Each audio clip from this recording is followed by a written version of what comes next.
And welcome to episode 13 of our Ripping the Rack podcast. I am Tim. My co host Brian is not available once again this week. Unfortunately, long story short, is they were exposed. No, Brian did not expose himself. They were exposed to someone that had come down with COVID 19, and so they had to quarantine and get tested. Good news is Kelly, Colin, and Brian all tested negative, which is fantastic. However, in in the essence of being safe, wanted to make sure that he remained quarantined for for the short term. So no Brian.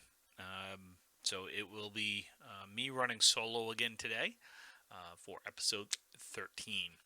Um, we are going to have a sponsor this week. They don't know it yet, and I can't remember if they've been a sponsor yet or not because I don't keep track of who we choose. So this week we are choosing Stars and Strikes Bowling Center in South Paris, Maine. The reason why I'm choosing them, well, that's where I grew up, and that was my home house when it was Oxford Hills Bowling Center.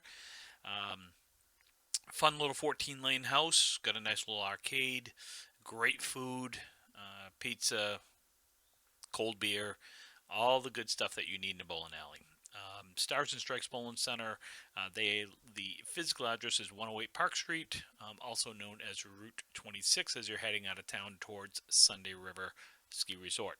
Phone number 207 743 9863. Again, that's 207 743 9863. They are on Facebook. Rusty and Jody do a fantastic job. Love going home. Yes, I still consider that home. Um, had some great times there growing up. Back when Russ owned it, Russ Neely. A lot of good times. You know, just great place, great excuse me, great fun atmosphere. Um, so give them a try, give them a shout. Stars and Strikes, Route 26, South Paris, Maine. So again, we are at episode 13. I am sore and tired and sore some more. Today I am taping this on Sunday evening.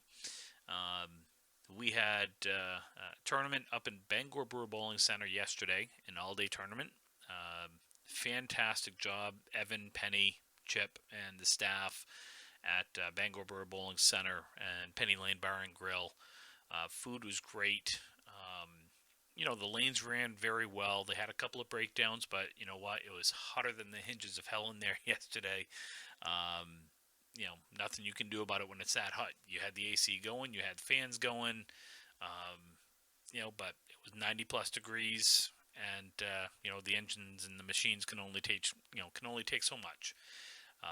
But again, a fantastic job, great time at that tournament. It was a team handicap event, marathon style. So 14 teams, you bowl 13 strings, everyone once. 4 people to a team, all men, all women, mixed. It didn't matter. Again, just a fantastic time. Some great bowling. I believe the tournament was won by, you know, unfortunately, it was won by someone, Josh Daly. Um, you know, Whatever. Just kidding, Josh. Great bowling. He beat me yesterday. I am officially going on record as saying that on the podcast. I did bowl against Josh. He did beat me. I mean, he had to go career high single to do it. 132.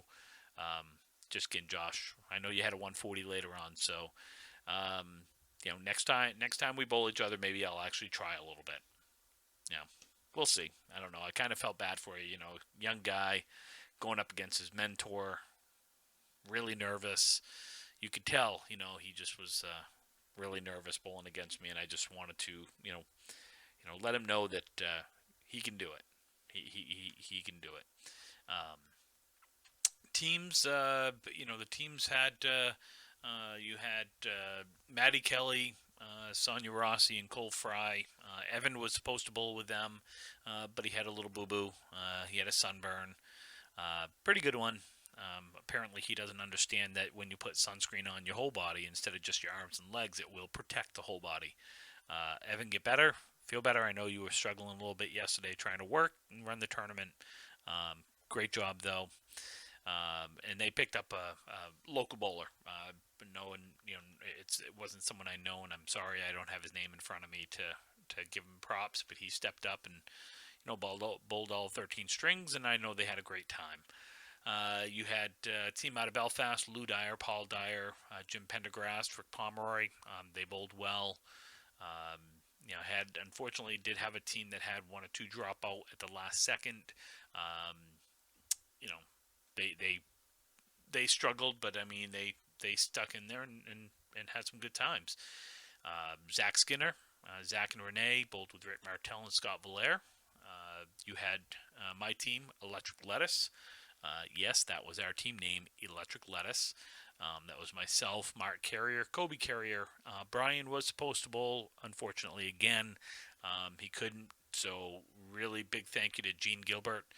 Jeannie stepped up and at the last minute and offered a bowl. And again, thank you to Deb Regan. Deb had offered as well.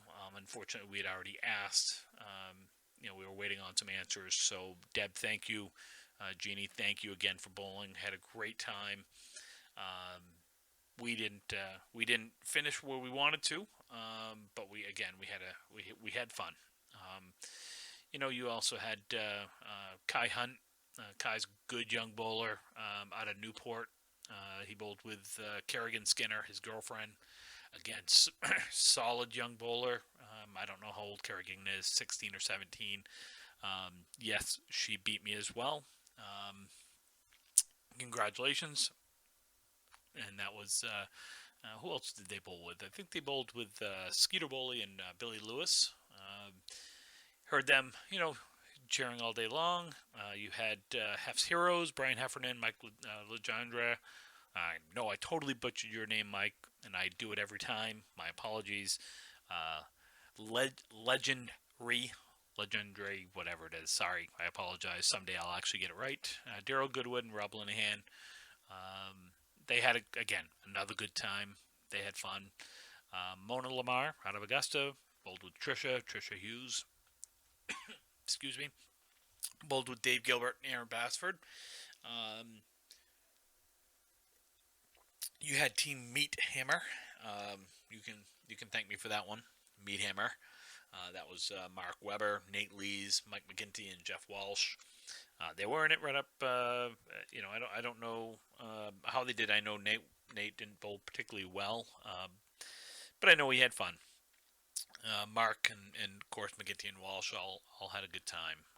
Who else you had? You had Huff Power Sports Damon Distributions, Matt Huff, Will Damon, Vanessa Huff, Christy Hapworth, Team Trask. Always good time. You got DJ Bolin, Richie Grassi, Scott Soroy, Sarah Simmons.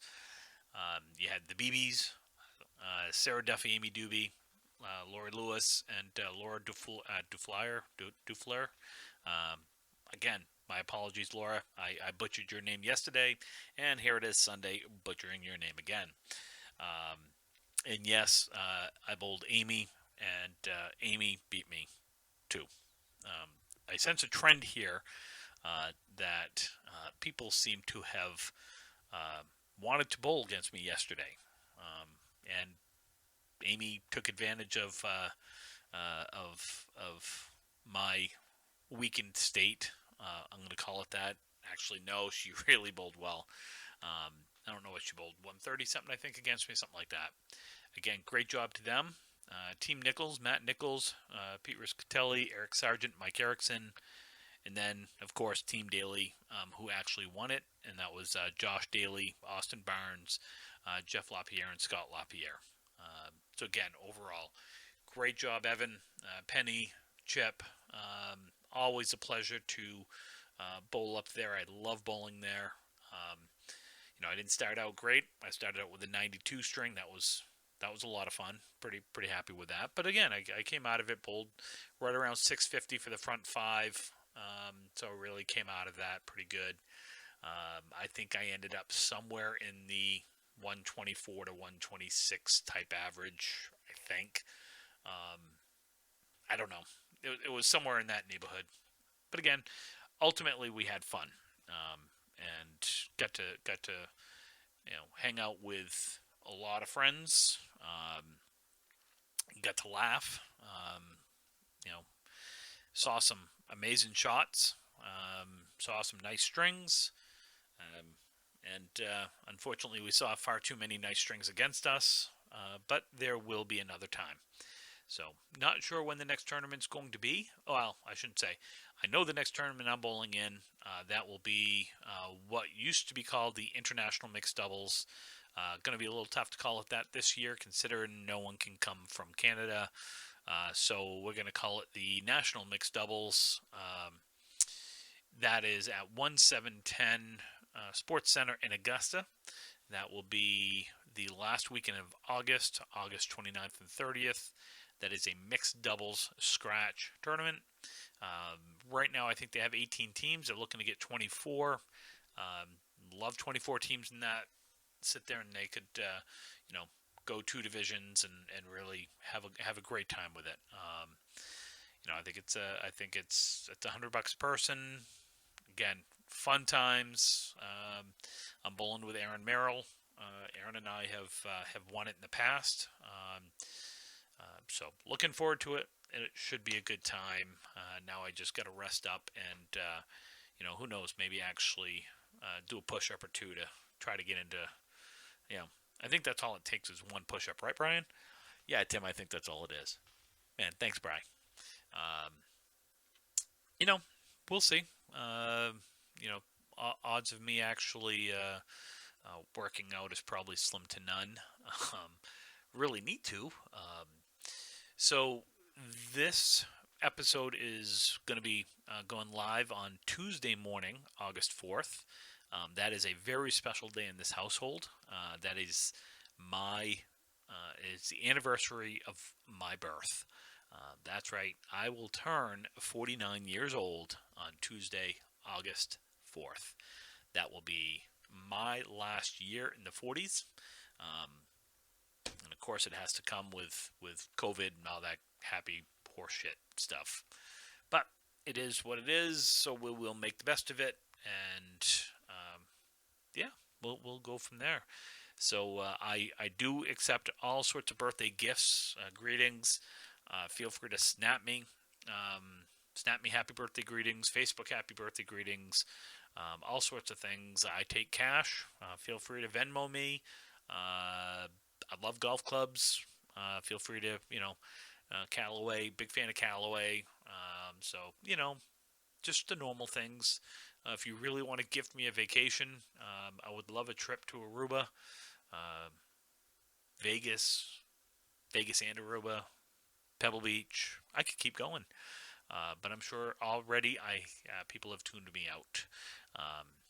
So yeah, if you're looking to Snapchat me, Brian and I are both on Snapchat. Feel free to add us. I'll put that out there on our Ripping the Rack podcast Facebook page.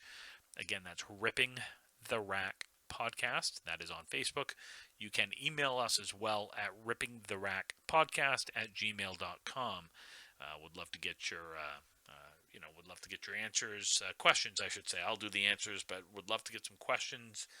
Whatever you want to hear, that type of stuff.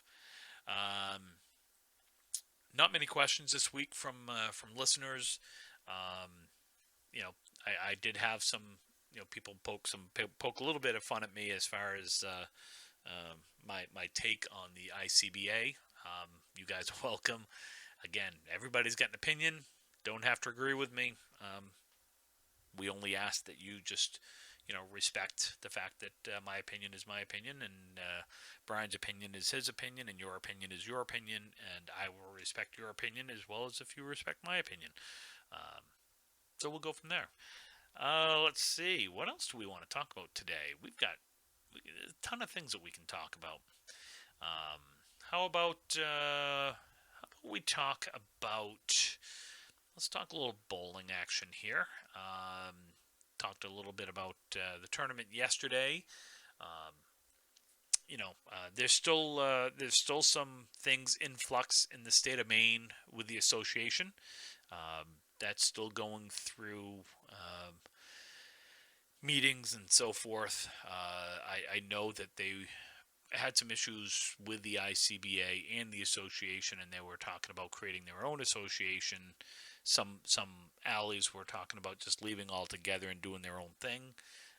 So I'm not really sure where that's going and what's kind of happening with that. Um, there's just a lot of things at play right now. There's uh, far more than I obviously know and really want to know. Um, so we'll sit back. I mean, what the heck? It's only the beginning of August, and league fall leagues start in 1 month. Um, roughly. So who really cares that they're waiting so close to the end of things to figure out what's happening and where we're going and what we're doing, and tournaments are going to be where and what. So I guess we'll just have to give it the old wait and see and go from there. Um, Either way, I'm looking to potentially get back into the state tournaments. I've kind of taken a few years off. My take on it's pretty simple. Is it's been pretty rough. You win a tournament, you just barely make your money back. That to me is not worth my time or effort to take a full day. That's what I'm doing. I'm taking a full weekend day, driving someplace to bowl. For example, if the tournament's down in Sanford, that's 2 hours for me to get there. Okay, so let's just say it's 2 hours down, 2 hours back. There's 4 hours. You're talking 4 hours bowling. That's 8 hours that I am not home with my family.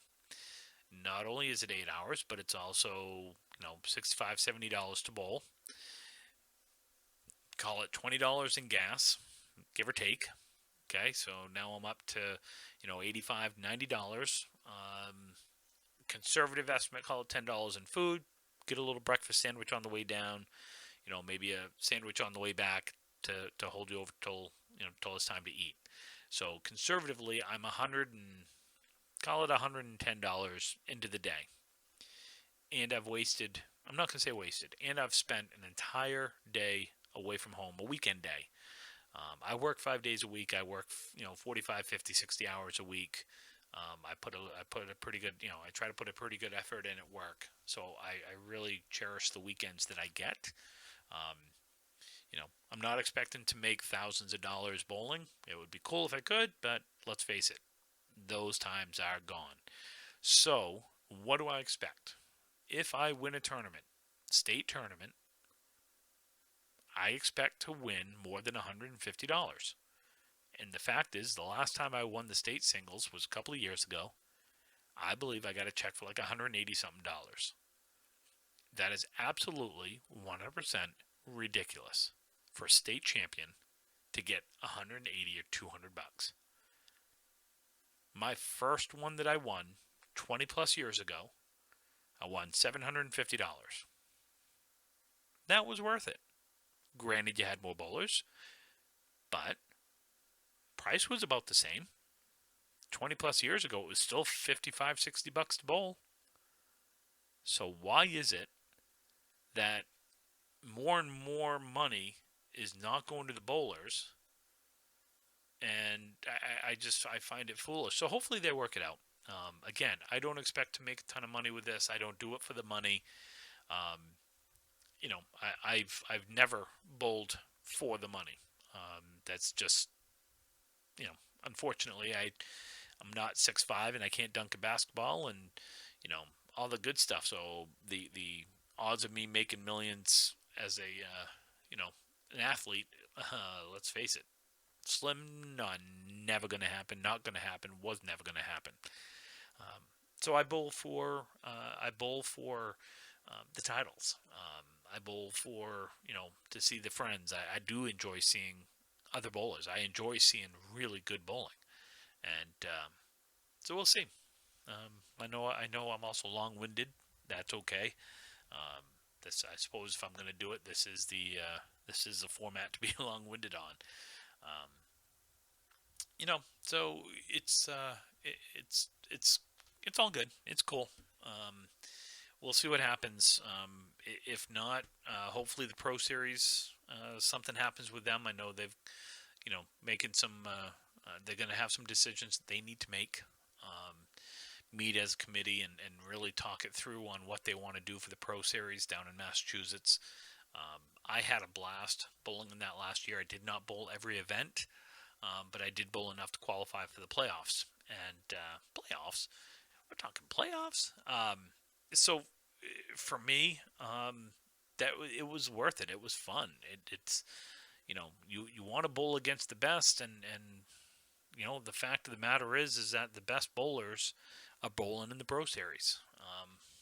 They got some great bowlers, and it's and they're good people, and they really are trying to grow the game and really trying to do what's right, and for that I commend them. It's not easy work. Being a tournament director is not easy. I know this. I've been there. I've done it. I was tournament director of the Maine Candlepin Pro Tour for 2 years. It's a thankless job, but if you do it right, people forget about you. You know, if you do it right, they don't complain. Um, that's the one thing that I learned doing that is you do the right thing for the bowlers, and hopefully they come, hopefully they enjoy it. Um, they hopefully they leave with a better appreciation of bowling and the people in the tournament and everything else that goes with it. This week's episode brought to you by Body Armor. I am drinking the Strawberry Banana Body Armor. Superior hydration. Gotta stay hydrated, folks. That's what my doctor told me. Stay hydrated. Drink lots of water. That will flush those kidney stones right out. How do I know? Because I've had 3 of them. Good times. Great times. So, bowling. So I did have a couple of questions that were posed to me. Specifically, the first question is, and it's a long-winded question. I'm not going to read the whole question, but they wanted to know how I handled the adrenaline of a big string or a big series or a big moment. I've had a few. It's the first, and I can tell you, I remember it very clearly. My first 200 string, and that was in Ellsworth, of all places, bowling in the Pro-Am event of the Maine Candlepin Pro Tour. Second string, started out with a triple strike, punch, strike, and went and sat down. Don't really remember a whole lot afterwards. I just remember with 2 boxes to go, I looked up just to see how many boxes left, and I happened to notice what my total was, and I kind of went, oh shit, I got a chance at 200. And it was cool because I was bowling next to Russ Neely, and Russ he didn't say anything to me. He just kind of looked at me, like, gave me the look of, hey, just keep throwing the ball, don't change what you're doing. So that was kind of neat. It was just how did I handle that, or how did I handle the adrenaline? I do remember exactly the feeling. The ball weighed about 6 ounces. That ball was so light in my hands. At the time, I threw a 2-pound, 7-ounce ball. That it was almost too difficult to think. So I just played stupid, which I'm pretty damn good at, and just threw the ball and ended up with my first 200 string, and that was pretty cool. It was a really neat moment. And then a month and a half later, I got my second one, and in league, the last night of league at Oxford Hills, and I bowled 502, and tied the state record. And so as far as how do I handle the big moment like that, or how do I handle the adrenaline? I learned early on. It's about this is going to sound stupid, but it's about breathing. Um, you still got to breathe. Amazingly, life is meant about taking breaths. Um, but really, what do I mean by that? It's trying to relax your body. It's take a moment, take a breath, deep breath, settle down. You're in that moment. You know what needs to be done. You've thrown the ball thousands of times in your life. It's all muscle memory at this point. Just relax. Throw the ball. Let the ball do the work. I mean, you're 60 feet away. All I can do is throw the ball. All I can do is put it where I want to put it. So I'm what you call a spot bowler. Now, a spot bowler doesn't mean that I'm looking directly at the spots and I'm throwing it there. A spot bowler means you're not looking at the pins when you throw the ball. I'm looking at a spot on the lane where I'm throwing the ball, and that's it. I take my first step, my eyes come down because I'm looking at the pins. My eyes come down to the spot where I want to throw the ball. Some people will look at the foul line. Other people look at the arrows.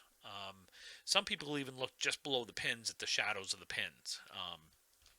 I just find the fact that if I look too far up, it just messes with my arm for some reason. I just can't throw the ball where I want to throw it, so I am a spot bowler. I know where I need to throw the ball on the alley for my ball to get to the 10 pin, for my ball to get to the 7 pin, the head pin, and whatnot. So the biggest thing is you have to breathe. You have to relax. The people in the biggest moments in bowling or sports in general.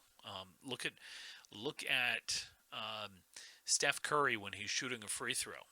Look at Reggie Miller when he was shooting a free throw. Or Larry Bird.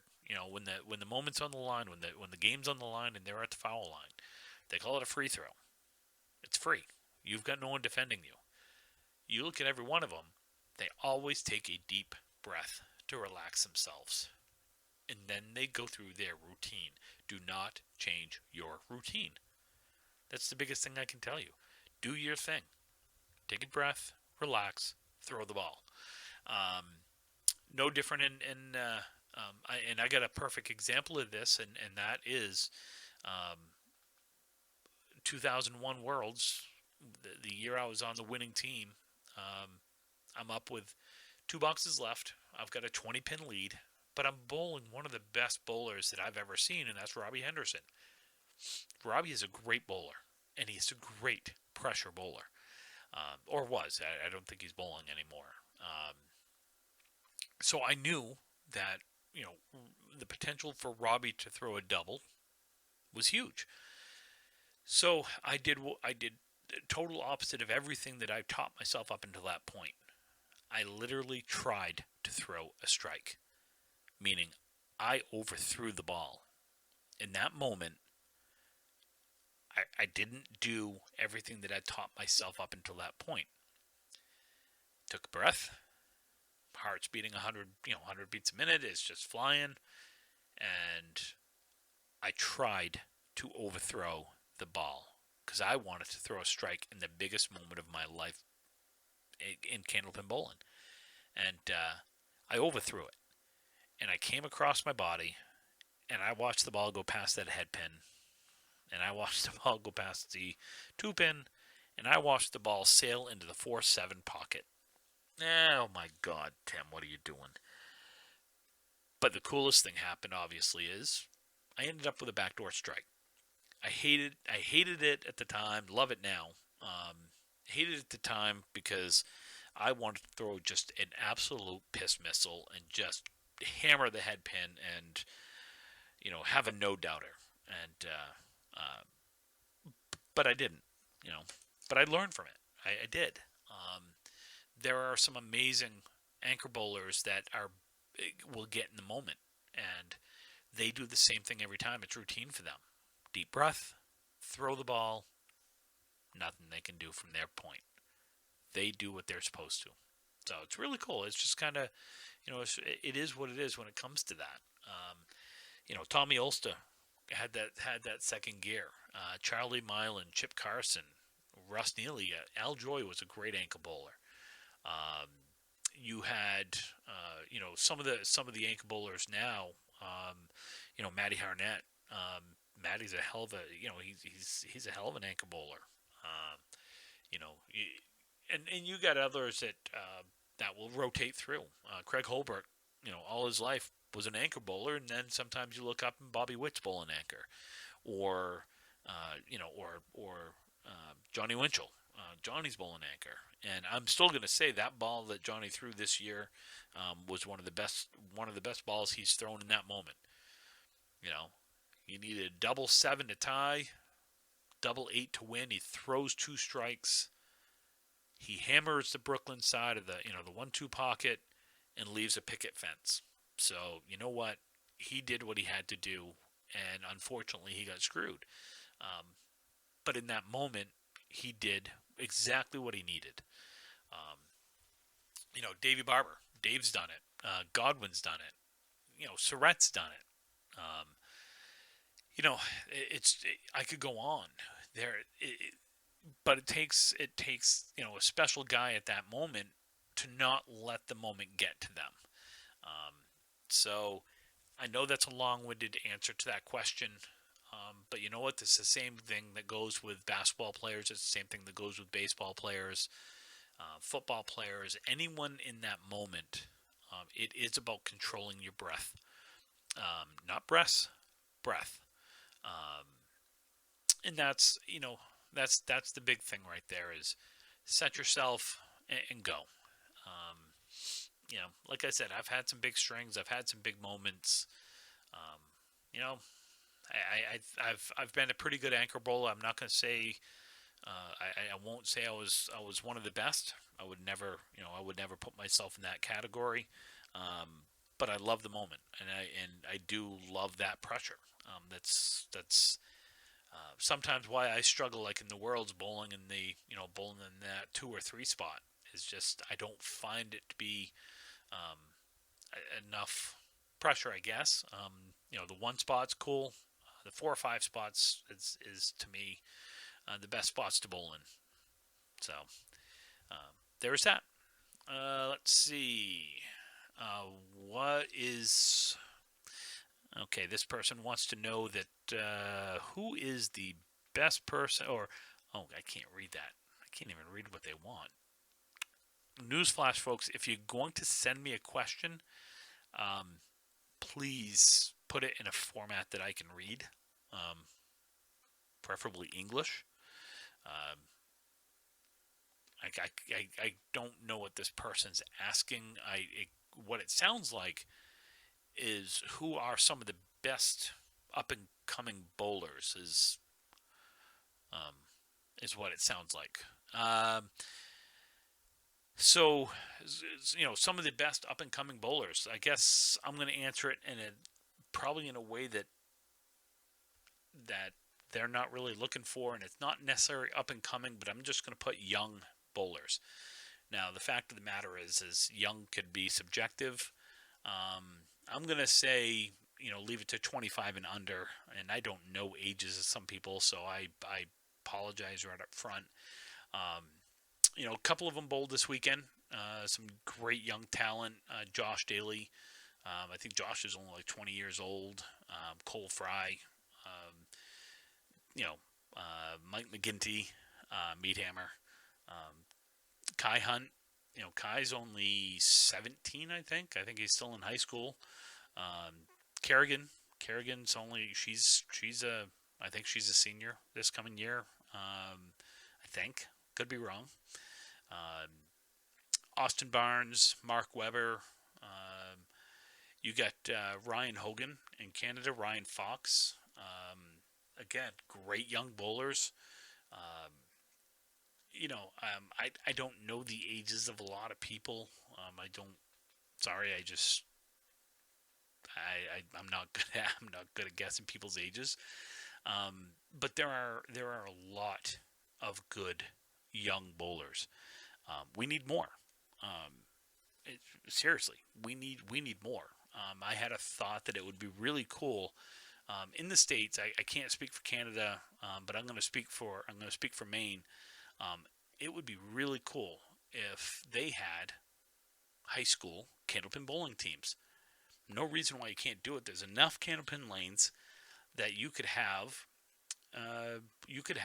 school, affiliated tournaments. Meaning you could have a state champion for a school state, another state championship.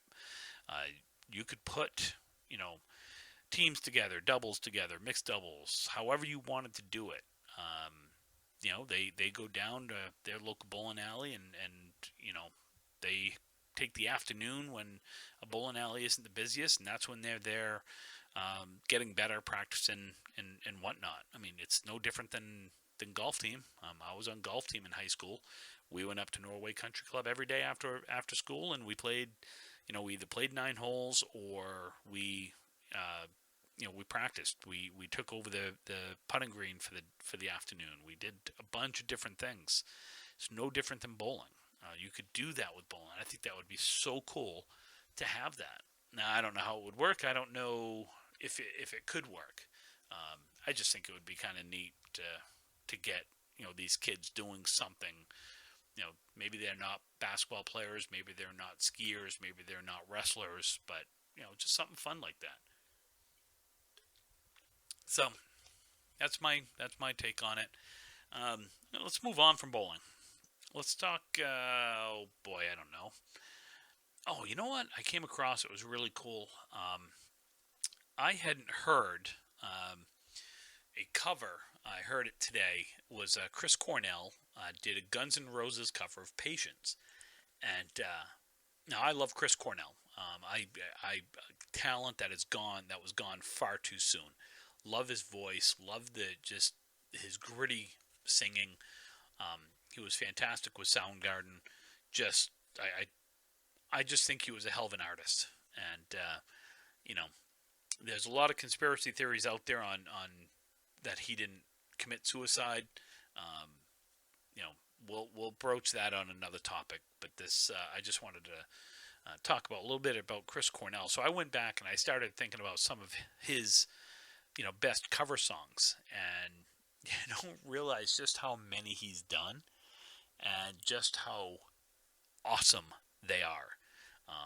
So I chose my 10 favorite Chris Cornell cover songs, and these are in no particular order. I did put Patience up there because that was a fantastic version. He does Nothing Compares to You by Prince. Um, Billie Jean, Michael Jackson's. He does Pearl Jam's Better Man.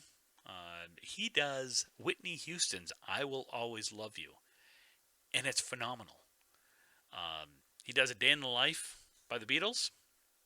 Thunder Road by Bruce Springsteen. To Love Somebody by the Bee Gees. The Times They Are A-Changin' by Bob Dylan. And I think what might be one of my favorite cover songs that he does is Imagine by John Lennon. And if I could play these for you guys, I would. Unfortunately, I'm not going to pay the thousands of dollars in licensing fees for something that we provide for free. I don't have the money, and I'm not independently wealthy, and Brian's not independently wealthy. So, yeah, you're going to have to YouTube those. Again, seriously, spend some time. Go down the rabbit hole that is YouTube and just check some of his stuff out. His cover stuff is absolutely phenomenal.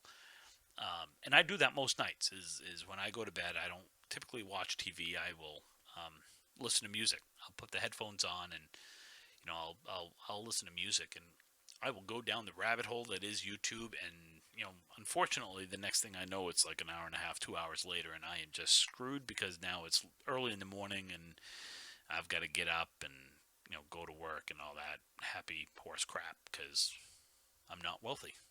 I should be. I should win the Powerball. Someone should have me win the Powerball or Mega Millions. I think that would be awesome. So take some time, check Chris Cornell's covers out. You will not be disappointed with his stuff. And on a side note, from a cover song, and I mentioned it a few episodes ago, and the more I listen to it, the more I am enamored by it. Um, yes, I wanted to throw out a big word. Not that enamored is a big word, but we don't use that enough. Um, Ghosts of Paul Revere, that is the band name. They are from Maine. They do they do travel nationally. They are phenomenal. They are a mix of, I don't know what you'd call them, bluegrass to some country to some rock. They kind of do it all, but there are no drums. It is four guys playing guitars, mandolins, all sorts of things. But their cover of the Who's Baba O'Reilly is amazing. I mean, just phenomenal.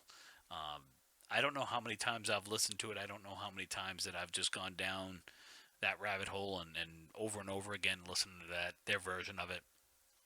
It is so good. Um, so good. And uh, by the way, I am watching the Red Sox Yankees game. I don't know why, because the Red Sox are absolutely terrible. Um, but knock on wood, they are winning right now. Courtesy of a Bogaerts home run, 6-5. Top of the fifth inning, so plenty of time for them to blow it. And odds are is how bad they are that they will blow it. Anyway, so Ghost of Paul Revere, Baba O'Reilly. Give them a listen. Give it a check. You guys, I'm telling you, you're going to love it. And if you don't, then you're wrong. Just kidding. Maybe. Sort of. Probably not. What else? So sports. Let's, obviously we got basketball is back. It's good to see the refs suck as usual. I only say that because I have watched NBA basketball since the end of the 70s. Okay, that's a long time. Not as long as some, obviously, but that's 40 years that I've been watching NBA basketball, basically since Larry Bird's rookie year in 1980. For some reason, the refereeing just gets worse every year. The amount of crap that they get away with, traveling, fouling. I mean, Giannis and Friday night's game with the Celtics, I think it was Friday night, literally should have fouled out with 6 minutes to go. Ended up with 8 fouls that should have been, and still for some reason only had 5. He had fouled out on a charge. Well, they reversed it because then they called it a block. And then he did something else and didn't call.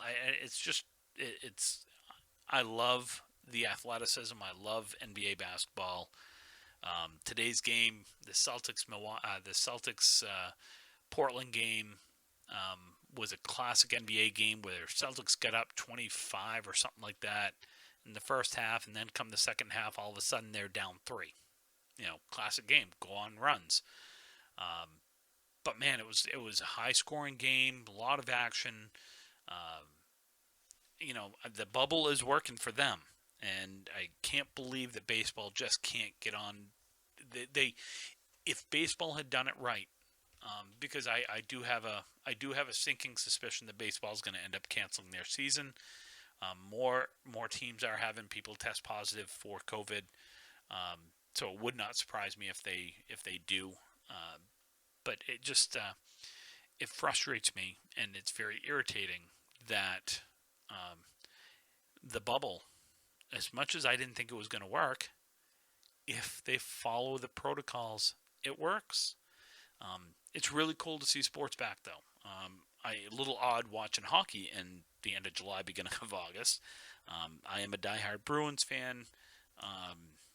Unfortunately, they played like shit today, which doesn't bode well for them because unfortunately they were the number one team when this all happened and it went off. But everybody's healthy on every team now, for the most part, and it's just some crazy times. Um, but it's good to see. I watched hockey last night. It was kind of fun to watch an overtime game. Um, Kind of sucks that I got to choose between either the Habs or Pittsburgh. God, I hate both teams with a passion of 1,000 burning suns, and yet one of those teams has to move on. God, and I don't know which one. I can't bring myself to root for the Habs because again, I am a diehard Bruins fan, and I just can't root for the dirty, stinking Habs. Um, you know, but I am going to root for the Seattle Kraken. It's crack-a-lackin'. That to me is a cool thing for hockey is expanding to Seattle. I think it's the right move. Looking forward to seeing how they develop. I don't think they're going to have a run like Vegas did. Um, I don't think so. Kind of difficult, I guess, to have that run. Your rookie season, and you go to the NHL Stanley Cup Finals. Um, I wish them well. Again, I will. In the words of Gladiator, the movie Gladiator, I will cheer for you, Spaniard. Um, so yeah, so sports are back for now. We'll see how long. Uh, you know, uh, I don't. It's going to be tough. I do think it will be very difficult to for baseball to survive. I think they're going to end up having to close the season down. Um, I just I can't. It's tough for me. I can't see them. I can't see them going with all these people testing positive on other teams. I mean, the Miami Marlins. Now, granted, there were a bunch of friggin' morons that couldn't follow any simple directions and ended up going out to strip clubs and restaurants and everything else. And it's like, part of me is like, oh, stupid asses, you brought it on yourself. Um, but again, that's not fair to every other team that has to play them. So doing the right thing by um, they suspended play for them through I want to say Monday. Um, we'll see where that goes. I guess I'm not really sure. Um, I don't know. I don't know. Um, let's see. What else do we want to talk about here? I miss going to. You know what? I got to be honest with you. What was really cool about this weekend was I got to see people that I haven't seen in months, and the fact is that yeah, I'm getting older, um, which means that there are things that are far more important to me than bowling. And I love bowling, and I still love to compete. I want to win every time I get up there. I want to win. I still want to compete. Um, but what's really cool to me is seeing friends. Talking to people, laughing. Um, I didn't realize how. I'm not going to say depressed because I know what depression is. I've been depressed. I could spend a whole podcast talking about depression and what it does to people and what it does, what it's done to me in the past, and how I've handled it and how I haven't handled it the right way, and things like that. Um, but I didn't realize just how out of sorts I was um, until I got to spend some time with my with some really good friends, and much love to y'all because that was a good time, and I needed that more than I realized. Was able to get away for the weekend with my wife, which was which was needed, um, just to get out of the house, get away. Um, Granted, I spent 10 hours in a bowling alley. Um, 10 hours, yeah, about 10 hours in a bowling alley, maybe 11. Um, you know, but the laughing with friends and the sharing of stories and just joking around and being around people you like. It was good for the soul, as they say, and it was needed. That's the easy way, I guess, of saying that I really missed being around people, especially call it people I like, people that I'm friends with, and I need it more. I need to be around. I need to be around more people like that because that was fun. That was good. I needed it. Um, you know, Depression and I know people right now. It's tough. I think I'll probably spend. You know what? I'm going to spend the next kind of little bit. I got about 8 to 10 more minutes here before I got to wrap it up. But I'm going to opine a little bit on you know some life musings and stuff that I know by now our two listeners are probably have fallen asleep listening to me, but that's okay. Um, you know, uh, there are some things that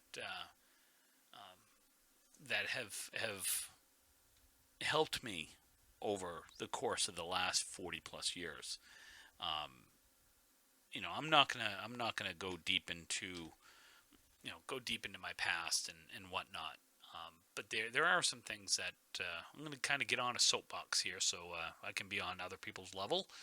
Um, that's a short joke for those of you that don't understand that I'm short.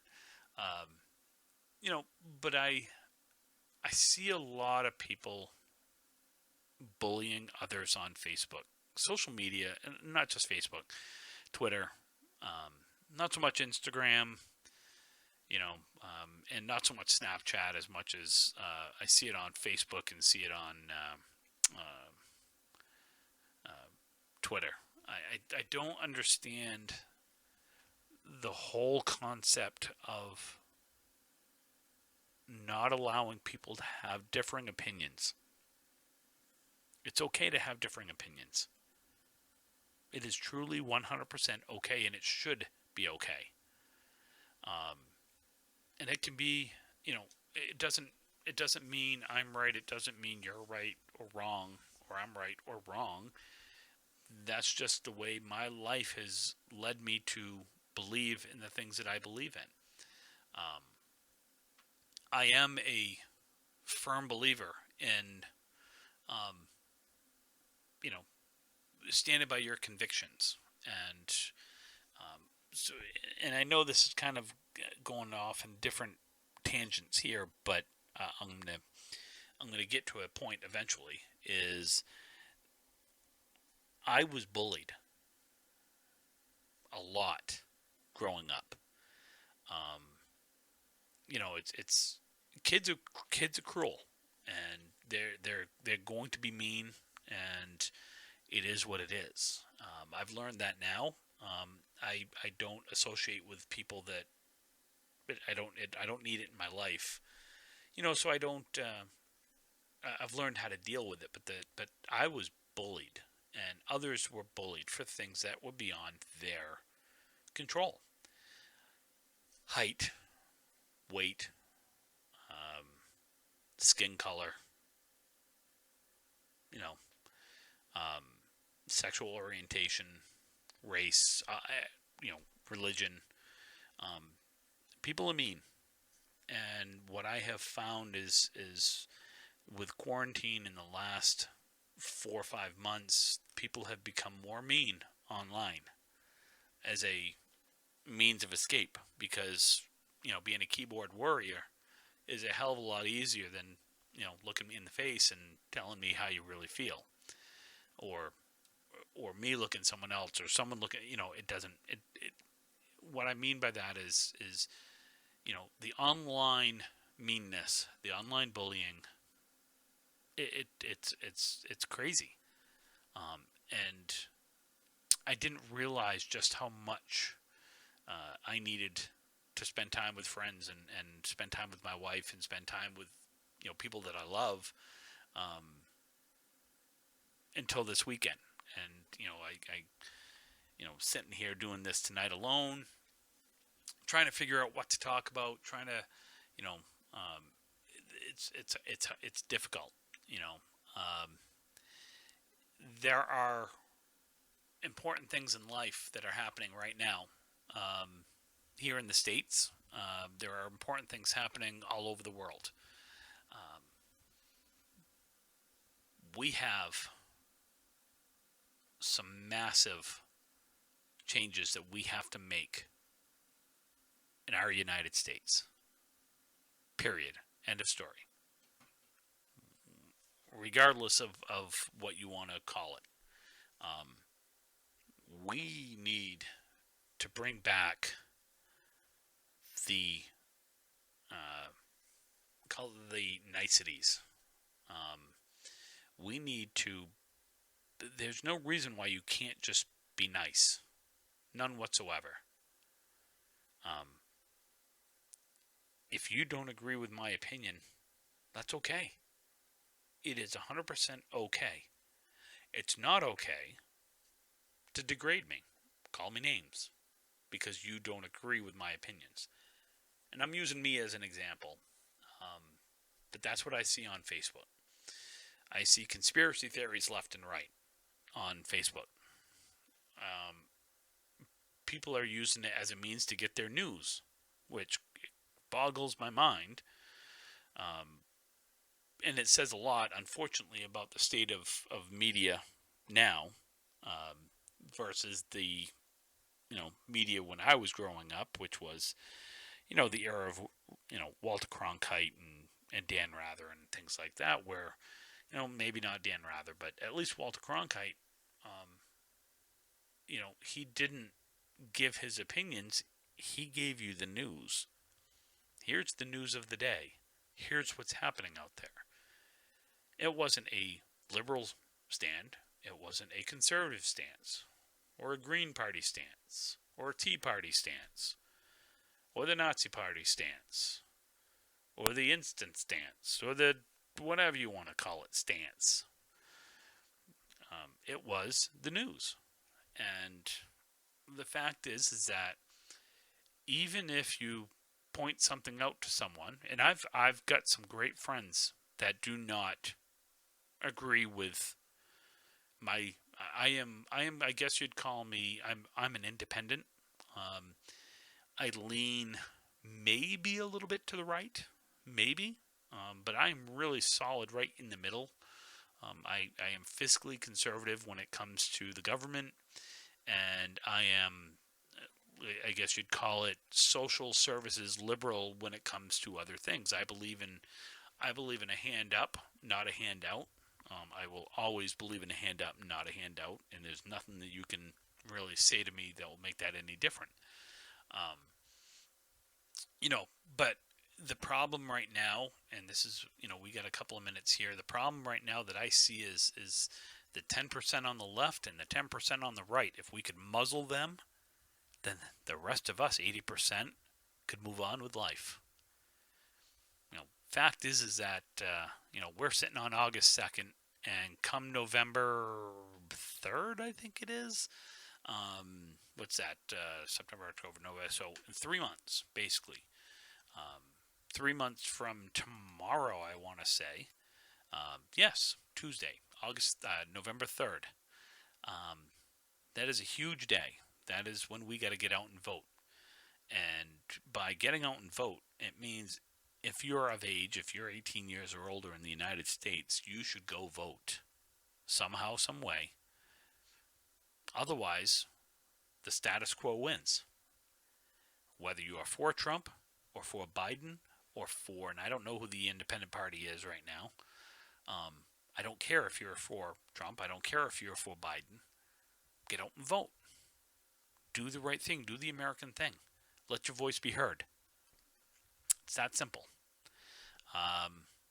That's you know what, there's a lot I could keep going on. I miss having Brian with me. I'm hoping he's with me next week, because this, I enjoy bouncing stuff off from him and talking and whatnot. So that's my piece for for today. Thank you. Happy birthday to me. Guys, be nice, be kind, be safe, enjoy each other. Again, Ripping the Rack Podcast at gmail.com, Ripping the Rack Podcast on Facebook. Thank you very much, guys. Appreciate it. Have a great week.